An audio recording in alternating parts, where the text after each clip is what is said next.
Fala pessoal, tudo bem? Momento difícil para gravar vídeo, momento difícil para o futebol brasileiro, para quem é torcedor da seleção, já que o que aconteceu essa semana no Monumental de Núñez foi simplesmente vergonhoso, foi simplesmente constrangedor. A seleção brasileira ela foi atropelada aí pela sua maior rival, a Argentina, dentro da sua própria casa em Buenos Aires por 4-1 e acabou mostrando para todo mundo que dessa vez a seleção brasileira está 1000 anos-luz atrás das suas maiores rivais. Se antes a gente era a seleção a ser batida, hoje em dia o que acontece é que somos uma seleção fraca, sem alma, sem coração, que sim apanha dos nossos maiores rivais, dentro e fora de campo. No vídeo de hoje a gente vai falar um pouquinho mais sobre o retrospecto aí da nossa querida seleção brasileira. Vem comigo!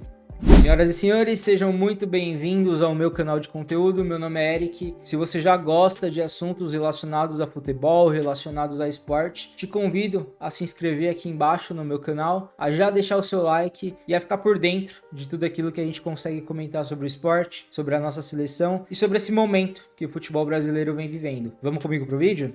Bom, gente, como eu falei, esse jogo aconteceu em Buenos Aires, na casa do River Plate, estádio Monumental de Núñez. E assim como é na Libertadores contra o River, contra a seleção argentina jogando lá não foi diferente, tá? Sofremos muito, a seleção ela entrou em campo abatida, abalada, refém ali das suas próprias palavras e provocações ao longo da semana e não conseguiu apresentar um futebol envolvente. Nos primeiros minutos de jogo já estava claro quem venceria a partida. A gente viu uma seleção argentina entrar em campo carregando o status de atual campeã do mundo, carregando o status de uma das maiores seleções atualmente em atividade, e vimos aí um controle de bola absoluto, um trabalho de passes entre todas as áreas do campo, um envolvimento grandíssimo em cima da seleção brasileira e uma falta de ação por parte da nossa marcação, por parte do nosso meio campo e por parte dos nossos atacantes também. Então, com 4 minutos de jogo, esse placar ele já foi aberto. O Julián Álvares ele recebe uma bola sendo marcado por dois brasileiros que pouco conseguem fazer e impedir o avanço do centroavante argentino, e com pouco tempo de jogo a gente já tem aí o placar aberto por ele. A seleção ela sente esse golpe, ela tenta se posicionar de uma maneira mais agressiva, mas acaba caindo no tic-tac argentino novamente, com 1 minuto e meio de posse de bola, de passes envolventes,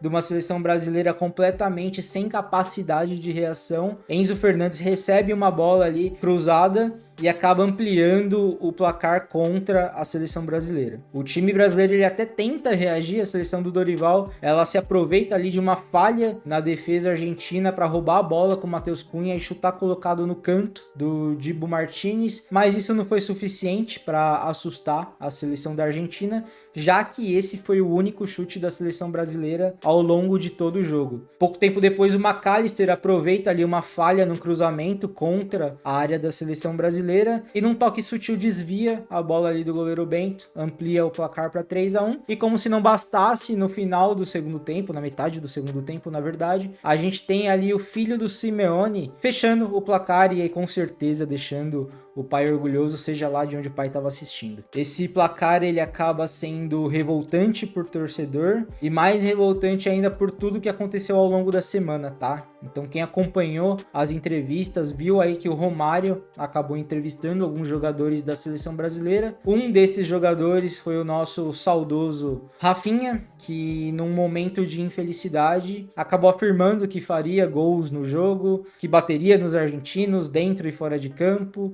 acabou colocando uma marra que ele não tinha, e essa marra, óbvio, chegaria no ouvido dos argentinos e faria com que ele pagasse aí pela sua própria língua, tá bom? Os argentinos, eles nem precisaram devolver as provocações na violência, conforme prometido aí pelo atacante brasileiro, mas devolveram no traje de gala. Apresentaram um futebol confiante, um resultado fácil, um resultado que ouso dizer que poderia ser ainda maior, que ficou barato para a seleção brasileira e que sem necessidade nenhuma de violência foi capaz aí de dominar a seleção brasileira como ela nunca havia sido dominado antes. Esse resultado de 4-1 ele acaba sendo um dos piores resultados da seleção brasileira na história das eliminatórias de Copa, na história do clássico contra a Argentina. Ele acaba sustentando aí um tabu que a gente não consegue romper de ganhar dos caras lá em Buenos Aires há mais de 5 anos. E acaba deixando uma marca triste aí para a seleção que começa a entrar numa decadência profunda em relação ao seu futebol, em relação aos seus jogadores, em relação à sua comissão técnica também, tá? Analisando o retrospecto da seleção brasileira aí ao longo das eliminatórias da Copa do Mundo, a gente tem 14 jogos do Brasil e somente 6 vitórias. Esse resultado ele é tão triste que quando a gente para analisar a fundo por que o Brasil não ganhou, a gente fica surpreso com os times que foram capazes de jogar de igual para igual com ele. Então eu tenho aqui as minhas anotações e eu vou trazer para vocês terem uma ideia do que eu tô falando, tá bom? Ó, vamos lá. Foram 2 empates em 1-1 contra a Venezuela, uma derrota para o Uruguai por 2-0, seguindo de um empate no jogo de volta por 1-1, uma derrota para o Paraguai por 1-0 também, uma derrota para a Argentina no Brasil por 1-0 e agora essa derrota por 4-1 na volta contra a Argentina. O Brasil ele também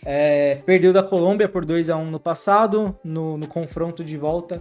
Acabou ganhando deles, mas escancara que já não é mais aquela seleção a ser batida, aquela seleção que coloca medo nos seus adversários. Poxa, empatar com a Venezuela, perder pro Paraguai. O que tá acontecendo, né, com a seleção brasileira? O que tá acontecendo com essa comissão técnica que não faz boas escalações? A seleção ela entra em campo sem um meio de criação, sem um meio campo capaz de ter um maestro, de colocar essa bola pro atacante redonda, de abrir o jogo pros pontas nos momentos certos.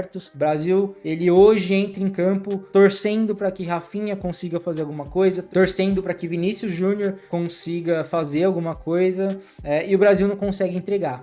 A minha percepção é que o time ele não consegue responder bem às expectativas do Dorival e ele não consegue responder bem às suas próprias expectativas também, tá? A gente tem jogadores de ponta no futebol europeu, no futebol brasileiro, a gente tem Vinícius Júnior, a gente tem Rafinha, a gente tem Rodrigo, Marquinhos, Alisson no gol, que não jogou ontem, mas está recorrentemente aí no plantel da seleção. E o que parece é que eles não conseguem entregar 1/5 do que eles entregam pelos seus clubes pela seleção brasileira. Eu já não consigo dizer se isso é desinteresse em defender a seleção. Hoje a gente não vê mais uma seleção aguerrida, uma seleção que veste a camisa, que ela luta pela vitória. A gente vê jogadores que estão muito preocupados com os seus campeonatos locais, com o troféu francês, com a Liga Espanhola, com a Champions League, com outros interesses dos seus próprios clubes e não vê isso sendo aplicado dentro da seleção brasileira e aí consequentemente a gente vê performances terríveis. Então o Alisson, por exemplo, ele é o homem de referência do Liverpool, ele fecha o gol lá quando ele precisa fechar e aqui no Brasil às vezes parece que ele não consegue sair debaixo da trave, que ele não consegue defender bolas fáceis, que ele acaba deixando a seleção na mão quando mais precisa. Eu sei que ele não jogou ontem contra a Argentina,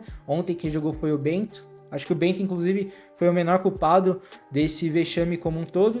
Mas o ponto é que o Brasil não tem mais jogadores que são capazes de fomentar a seleção brasileira, que são capazes de provar aquilo que a seleção brasileira consegue entregar. Particularmente quando eu vejo esse tipo de resultado, quando eu vejo tudo aquilo que a seleção brasileira tem apresentado, eu só consigo voltar para trás e pensar em 2002, 2003, 2004, esse ciclo que ele começa ali no pentacampeonato e ele vai até a Copa de 2006, onde apesar da gente não ter ganhado, a gente teve reconhecidamente por todo mundo a seleção brasileira mais assustadora dos últimos tempos. O adversário ele entrava em campo contra a seleção brasileira e ele não sabia o que fazer, ele não sabia como ganhar, ele não sabia como jogar, ele sabia que ele poderia perder, porque a gente tinha Ronaldinho, a gente tinha Ronaldo, a gente tinha Adriano, Cafu, Roberto Carlos, Gilberto Silva, Kaká, a gente teve Robinho, a gente teve uma cacetada de jogador que só de entrar em campo já fazia o adversário ficar completamente perdido. Não sabia quem ele ia marcar, não sabia como ele ia jogar, não sabia como se defender, não sabia como atacar. Tudo estava muito bem protegido. E hoje, mesmo tendo bons nomes, a gente não tem esse impacto, a gente não tem um jogador que ele veste a camisa, que ele se posiciona como uma referência, que ele faz questão questão de deixar respeitosamente claro para os seus adversários que eles não vão passar, que nada vai acontecer, e a gente tem esse time frouxo, que promete porrada, o que não deveria nem ser prometido, que promete gols e simplesmente não consegue entregar, que ele cai nas graças do torcedor e da equipe rival. Para quem acompanhou a partida, viu que após o final do jogo, jogadores e torcedores da seleção argentina cantaram aí, solicitando 1 minuto de silêncio para a seleção brasileira e para o Rafinha, que já estava morto. Ou seja, que moral que a gente tem na América do Sul, que moral que a gente passa a ter para o mundo, que expectativa é essa que a gente passa a ter para a Copa do Mundo, caso a gente vá, que moral que a gente chega e acha que a gente vai conquistar um Hexa, sabe? Se antes a gente era assustador, hoje a gente é só uma seleção de meninos que não colocam medo em ninguém, que correm o sério risco de ser eliminada numa fase de grupos e que nem Neymar aí, se tivesse com as 2 pernas boas, conseguiria ajudar a gente.